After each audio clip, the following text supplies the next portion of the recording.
In this video, I'll be showing you how to connect PS5 controller to phone. It's a very simple method, so if you find this video helpful, drop a like and subscribe. So all you want to do is swipe up and find your settings. So I'm going to click on my settings application right here.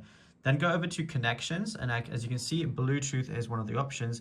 Firstly, go ahead and make sure your Bluetooth is on.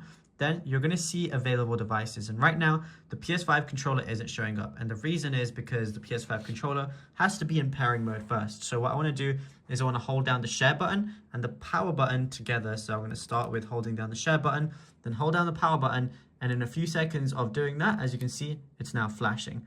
So once it's flashing, that means it's in pairing mode.